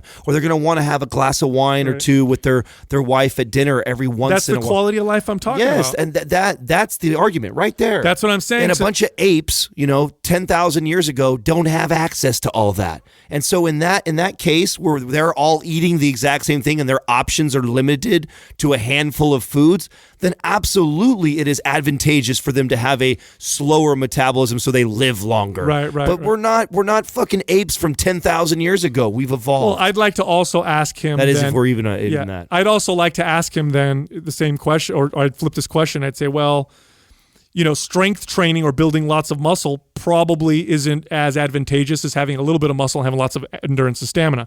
And this is because humans evolved probably having a shit ton of stamina and endurance. We can out-trek almost any animal, and we're really not physically strong if you compare us to any primate. I mean, a 90-pound orangutan will, rip your arms right out of your socket. So we're not super strong at all. But I'll ask him, why do you lift so much weights then? He does. He lifts a lot of weights. Why do you lift so much weights if longevity is a key? Well, you want quality of life. You like having strong muscular body. It feels good and things look good. And so that quality of life is really important. And look, every other weekend or every other month or every month, I like to go out with my girlfriend. I like to drink. I like to eat certain foods. And I want a faster metabolism because it is a fantastic insurance against modern life. You know what's a terrible insurance against modern life? A slow metabolism. I've trained lots of people with slow metabolism. Yeah. And I could tell them, hey, guess what? Mrs. Johnson, your basal metabolic rate is 1,200 calories a day. That's awesome. You're going to have great longevity. All you got to do is eat 1,200 calories every single day. Yeah, for the rest of your life. Yeah. You know what? Sorry. You know what works better? Is that when I tell Mrs. Johnson, look, your 1,200 calories a day is your basal metabolic rate. I want to get your metabolism way faster so that you can live a relatively normal life and enjoy yourself. And it's an insurance against modern life. Now, I think that this statement is a counter statement to the Lane Nortons and stuff that push the reverse dieting really hard, right? Yeah. And I think the answer really lies somewhere in between the two of them. I really don't. I think that Mark's idea is one extreme. I think Lane's idea of constantly trying to increase, reverse, and keep getting as high as you possibly can could also not be advantageous. You're probably somewhere in the middle. You know where you get a lot of benefits of. So what they're seeing with the benefits of the low calories for long periods of time. If you did some, is it less stress on the organs and overall less energy turnover, joints, and all that stuff? Well, think about what I've brought this up because no one really talks too much about this. I mean, the digestive system is another system, just like every other system in our body. And if it has to work all the time and work hard, you would think that it would get overworked, overused, and eventually break down and not be as efficient. So not making it have to work so hard a lot makes sense that it would it's just like not driving your car a ton. Well, if your car is going to last 20, 30, 40 years, we'll put it in the driveway, drive it once a week. Yeah. How long do you think it'll last versus driving it every single day for 100 miles? And with that mentality, I wouldn't lift heavy weights ever, right? I would just do only mobility, yoga, and very lightweight. Exactly. And and here's the thing. If you want a lot of if you want a lot of the longevity benefits and you want a faster metabolism, the research coming out in fasting is absolutely phenomenal and breakthrough. And a couple or a few well-planned fasts, fasts for health. Yeah, for health, 48, 72 hours or maybe longer if you're, experienced and you've got good health, will probably give you the benefits of a, low calorie all the time type of diet. Maybe even better. I know Dr. Walter Longo recommends like every 6 months or so to do a long fast. I've been doing them, roughly once a month, and I can feel the benefits. But also, these intermittent type long fasts don't hammer your metabolism like going low calories will all the time. And so I don't know about you, but I would rather every once in a while go for 2 or 3 days without food versus just eating 1,500 calories every single day. Forever to work on my longevity. Much more appealing, much more flexible. Next question is from Tim Imbo. Sal, what were some of your stomach digestion symptoms that were red flags to you? What were some of the first steps you took to resolving? We talk about the gut quite a bit on the show. Part of it because I've had gut issues, but also because I think it was an underrepresented topic in the fitness industry. Much more so now. I don't know if you guys would agree. I think a lot more people now in our space talk about gut health, but when we first started out, it's gaining popularity. And we brought this up, there was nobody in the muscle building, fitness type world that talked about this, and I think that was a big problem. Here's the thing with your digestive system: the inside of your body, if you were to stretch out your intestines and all this stuff, it's a massive membrane. It's huge. Your intestines are very long. If you open it up and stretch it out, there's more surface area on the inside of your body than there is on the outside of your body. Now, the inside of your body is very similar to the outside of your body in the sense that it's the barrier between you and the world. And so what I mean by that is when you eat something, it's not in your body. It's going through this hole or this tube from your mouth all the way down to your stomach, down through the intestines and all the whole process, and then it comes out your anus. The only time it becomes a part of your body, like a gross water slide. That's nice. Bad visual. The only way it becomes a part of your body is when it goes through, for lack of a better term, this membrane called your gut or your digestive system, and then your body assimilates it, whatever. And it's a very intelligent part of your body. Think about it, right? When you eat food, first off, there may be things on it that could be potential toxins. There may be bacteria. There may be viruses. There's proteins, fats, carbohydrates, nutrients. All those nutrients don't get absorbed throughout the whole body. There are particular parts of your body that absorb more of the fat-soluble nutrients or the water-soluble nutrients or the minerals or the fats, the proteins, and the carbs. So it's this very intelligent membrane that knows when to take things and when not to take things. Now, knowing that, I can safely say that is one of the most important aspects of your health. More important than the skin on the outside of your body. Imagine if you had open sores that were bleeding all the time on the outside of your body. Imagine what it would be like living life and how many infections you'd get and all that stuff. I mean, you're not going to get a lot of hugs. You're definitely not. Yeah, that's so gross. It's a very important part of your body. And now we see with studies that a healthy gut contributes to a healthy mental state, and one that's not healthy contributes to things like anxiety and depression. In fact, there's a new, whole new school of psychiatry that's called nutritional psychiatry, where they start treating some of these issues with diet. And we've known for decades that fasting seems to have a positive effect on things like anxiety and depression. They've known that for a very, very long time. It was one of the first, nutritional interventions. Hippocrates would do this with people. He'd have them fast when they were sick, and he'd help and cure a lot of people. So that all being said, and the reason why I'm saying this, I want people to realize how important this is because besides your health, if you want to build muscle or burn body fat, probably the most important aspect of your health is your gut, because what you eat, you can assimilate or not. And here's what happens when your gut is off. Okay, when my gut is off, I lose strength.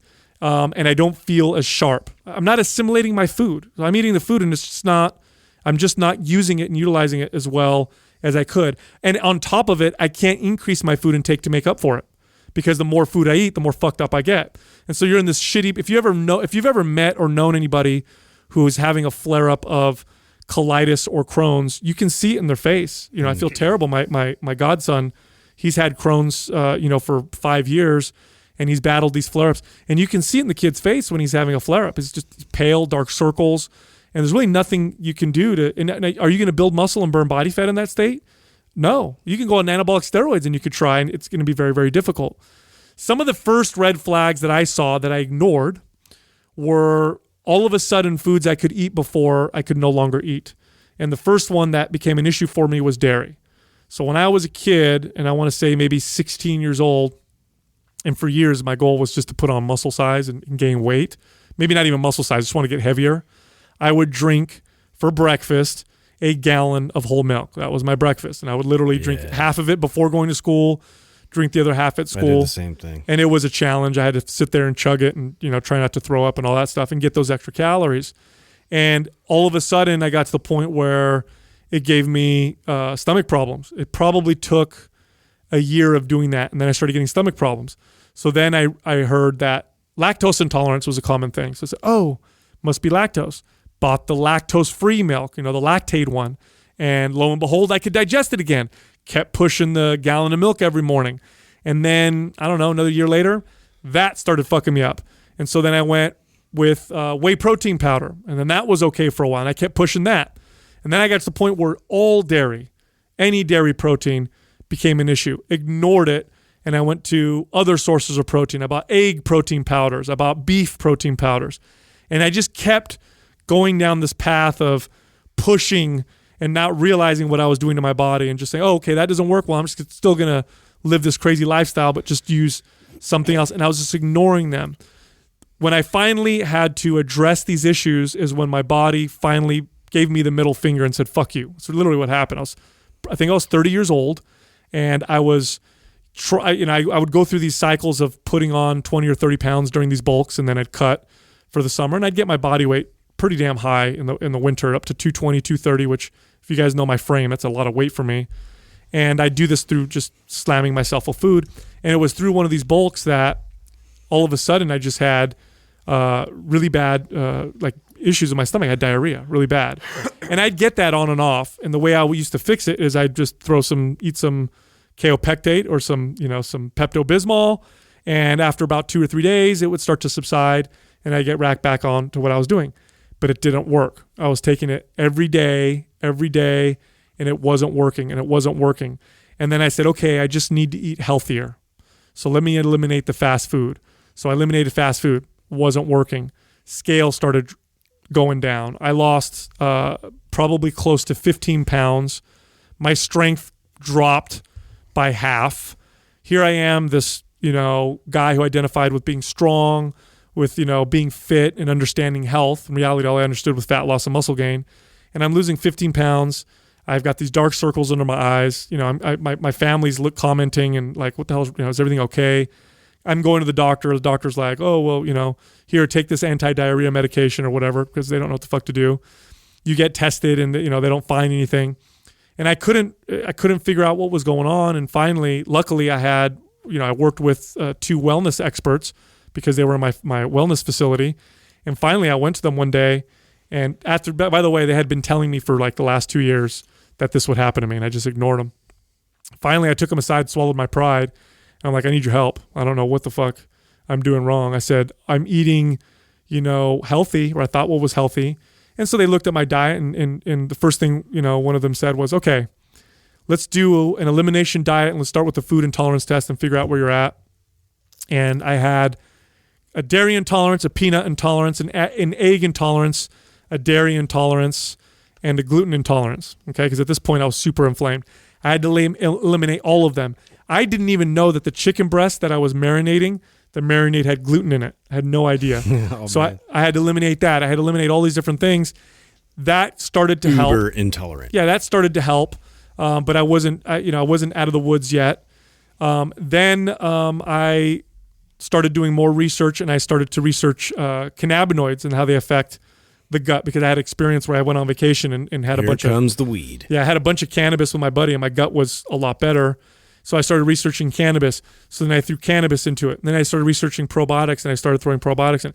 And it took me a year of perfect everything for me to get to the point where I could start reintroducing some foods every once in a while. But it was a year of fucking growth. And the other word for growth is fucking challenge and sucks. Now, you used probiotics, didn't you? I did. And do you still now? Do you still I do use intermittently use them? Yeah, I do intermittently use them occasionally. I don't need them like I did before, but I'll throw them in, maybe 3 or 4 days a week, because I noticed still to this day when I take them, I feel a lot better. And I think, and Ruscio said that probiotics have an antibiotic effect on other things. And so I think what I'm doing is I'm keeping maybe certain bad bacteria or whatever at bay. Whatever I did before definitely affected me till now, to the point where, I'm a lot better and everything's a lot better off now, but I just have to pay attention. So do you think that's a smart, me going through my being sick and having a cold right now, I just imagine my immune system being down and it being a smart strategy for me to take the probiotic, because I don't use it every day. I use it intermittently. Typically the other time that I use the probiotic is if I'm, had a meal that I know is going to potentially compromise my gut. I'll take it with that. And then in a situation like this, would you say a smart strategy to do that? Absolutely. I think, for a lot of people, and by the way, not all probiotics don't affect everyone great.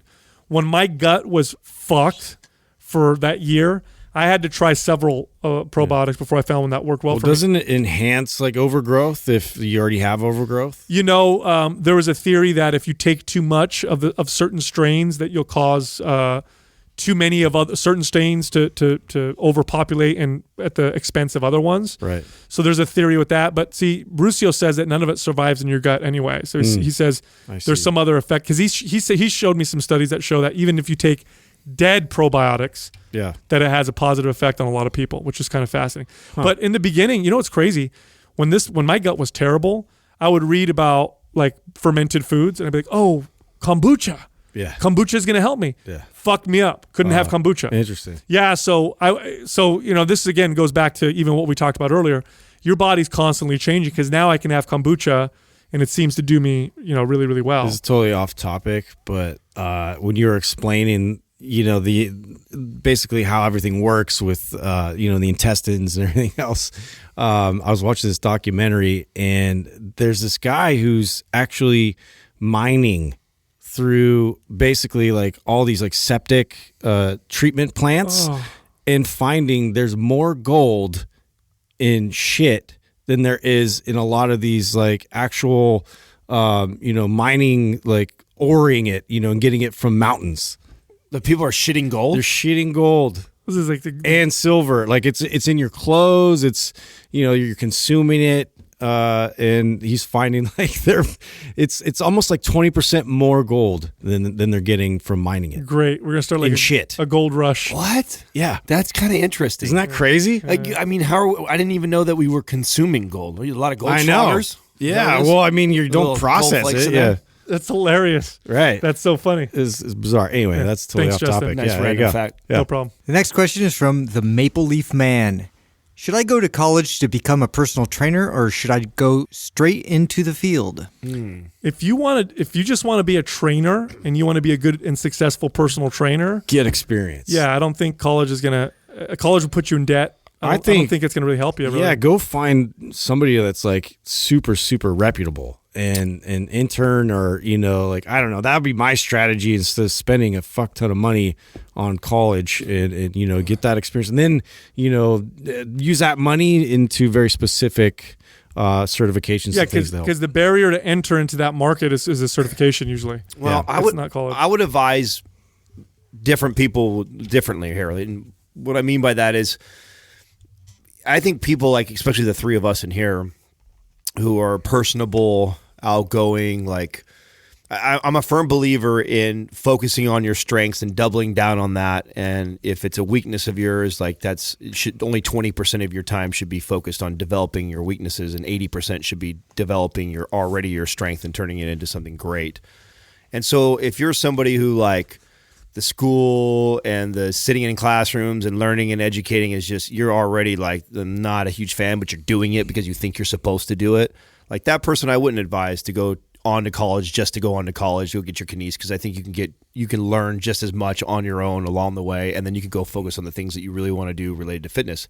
Now, I've also seen some trainers that, and there are these trainers, and there's definitely people in the medical field and PT field that are just not real personable, aren't going to be good in sales, but because they've gone so far in school and they are so educated, they've reached a level in their profession that they'll make really good money doing what they're doing. I know a lot of PTs like this. A physical therapist can make really good fucking money. Well, you have to go to school to be a physical therapist. Right. There's a high barrier there. Right. So if you are somebody who enjoys school, enjoys learning in that system, then I would push you in that direction, because you'll probably continue to excel in there. You'll probably retain a lot. You'll probably get a lot from there, and it could take you many other places that maybe not having your degree could have.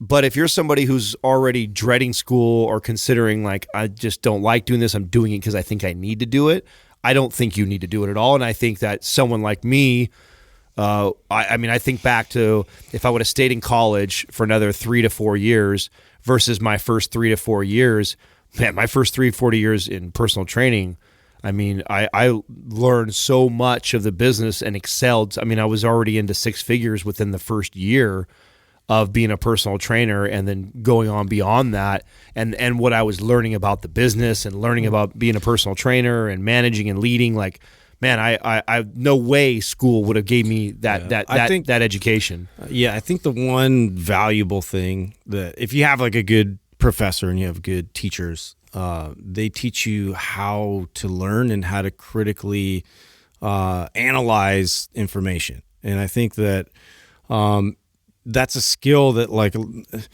not a lot of people have. Like, they'll just take things at sort of face value and, well, this is what it says, and, and then let's figure it out and let's apply it. But, to be able to kind of go through the process of empirical data, like, how do we get to this point? Like how do we test this, test this theory, and how do I, analyze this, and then, like, take subjects and bring them in, and, like, so you can do that. You can do that and self-experiment with that, as far as, like, in a gym. Like, I can have, go through with my clients and, apply these theories. But what school really helped me with, and thinking back, when I did a lab and I ran an actual study, that was very valuable to me, because I could actually take, scientific approach and analyze it, write it down, see, like, the discrepancies between, the population. Like, so many different people had different results, and what does that mean? And let's analyze this. And I think, like, the critical thinking was really something valuable to me. But, like, as far as the actual job experience and all that, like, that's just like I had to do it. Like, do you think, like, your experience is you're the only one that actually finished his kines degree? Do you think that the 4 years that you spent there, if you didn't do those 4 years there at school and get that degree, and you took those 4 years and you started 4 years earlier at the same exact place, you meet me just 4 years earlier, and you start, do you think you'd be further ahead today or behind where you're at today? I think I would be different. Well, yeah, there's no shit. Yeah, but I mean, like, and it's hard to answer. That sounds general, but it's hard to answer that because it's like, it's hard. I hate it when people say, "Would you change anything?" Because you are who you are. Yeah, but I also think that he has a unique perspective because he's put enough years in, outside of formal education, and he's also has a formal. You and I think it's a harder thing for you and I to speculate because I would have been just like whatever you told me. I would have just been like, yeah, and I would have applied it. I wouldn't have like challenged it or like critically thought about it and been like, well, I don't know if that's right. Look, you guys are missing. There's a critical piece here that we're missing with this conversation. Like, Justin, have you paid off your college debt yet? No. Okay. I have just a little bit left. Okay, that's a big fucking part that nobody considers. That's a good point. Let's do the math just for a second, okay? That's a huge part. A 4-year degree at a university to become a personal trainer in a related field is going to cost you anywhere between $30,000 to $100,000. Something thousand, right? So depending on you go to a state, university or a community college, move your way into a state university, or you go to a big nice private college school, even worse. You're going to pay $30,000 to $100,000 for that education for 4 years. Now let's take those 4 years, and remember, there is no degree barrier to become a personal trainer. That's another key component. Physical therapy is different. You have to have a degree. Personal trainer, there is no barrier. The only barrier is a national certification. So if we took those 4 years with the current tools and education that you have today, with the internet, with certifications, with podcasts, with whatever, same motivation to learn. So you're still trying to learn. You're not some lazy fuck or whatever. You take those same 4 years, you get a job as a trainer, but then you also go out of your way to get certifications and learn things. I will argue, both motivated individuals, not only will you be better off because you'll probably learn more specific and applicable skills to what you're doing because now you're in the field and you're learning based on experience, but you're also making money. Yeah. You're not in debt. So now 4 years later, instead of being $50,000 in debt, you're a plus. Well, you're not spinning your wheels. You're actually moving forward. Yeah, and you're learning way more. Well, that's why initially, that was my suggestion. And I challenge anybody to show me anything you can learn today for a personal training related field in college that I can't learn for free right now by going online. It's totally different now. Well, that's what I'm saying. It's accessible. So I'll concede to that with this, that if you are 100% sure that personal training is what you want to do and only do for the rest of your life, then either you're 100% right, and I can't debate any bit of that. But where I was at when I was, this probably the same age as this kid that's deciding this right now, you better be damn certain that that's where you're going, because then you're right. You guys are right. But because once you do make that decision, you do cut off the possibility of being a professional athlete trainer. So working for an NFL team, you're not going to be a physical therapist. You're not going to be a doctor. You're not going to be any of these other things that require these degrees. Right. So if that's what I was working towards, was a physical therapy. Was sidetracked. The reason why I had such a hard time. So I had knocked out 2.5 years of JC, almost 3 years. I was almost finished with my AA, and I was moving to San Jose to finish my bachelor's in kinesiology. I wanted to transfer over to San Jose State. That was the plan. And the hardest decision I had, because I was doing 24-hour fitness part-time, and it took off, and I fell in love with it. Like, I fell in love with it, and I was every paycheck I was making more money and more money, and I was like, fuck, dude, this is really awesome. I love everything about it. And all of a sudden I lost this drive to go to school, and I thought, fuck. Yeah, but originally I saw myself as a personal trainer for the pros, or I thought maybe I'd be a physical therapist potentially. Like, I wasn't for sure set on what I definitely wanted to do for the rest of my life. But because I had fallen in love with the training so much, I was like, fuck, I could do this for the rest of my life and actually be really happy if I can make decent income, which I'm already seeing already in the short amount of time that I'm in this.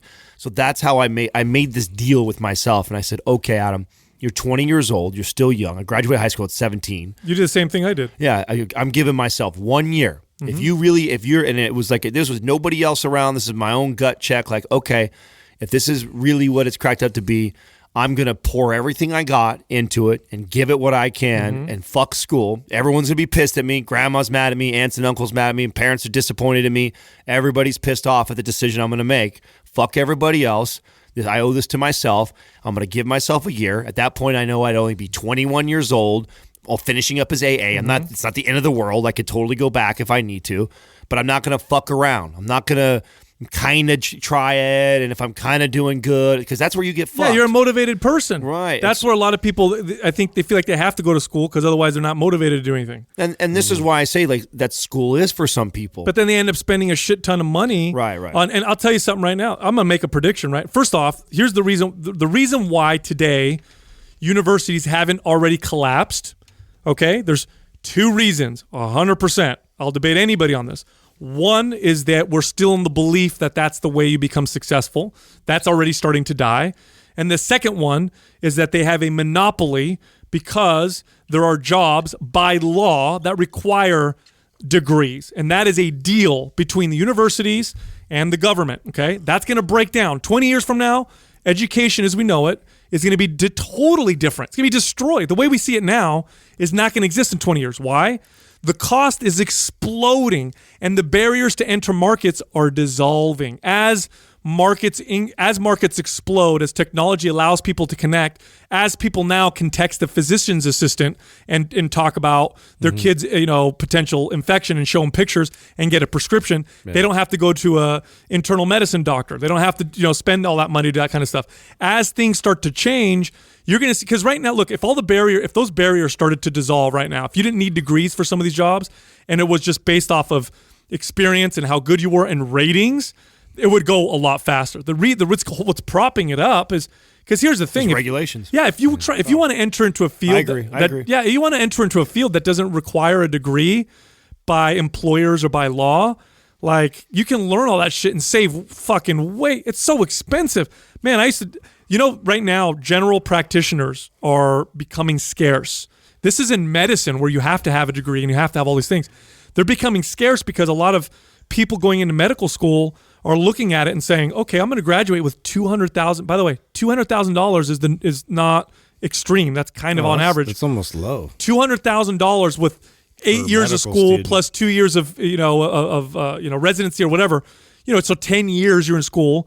You come out, you got $200,000 of debt over your head, and you're going to be a general practitioner, and you're going to make what, $120,000 starting a year, maybe. Yeah. And then take you 10 years to get to $250,000. Dude, if in that 10-year period you worked at fucking Target and you moved your way up and bought investment properties and invested your money, at the end of that 10 years, you'd probably have a portfolio worth $500,000, and then you want to go back to school, you could pay for it yourself. And this is what people are starting to figure. Target pays like that? Well, I'm using a stupid example. Shit. But you get my point. My point is it's becoming that way because it's so expensive and so ridiculous, and because information is almost free. Well, what's exciting about that too is it'll also breed more specialists, like people that really want to hone in on, and we'll get better practitioners out there as a result, right? People that want to do the school, and get like very specific in their skill.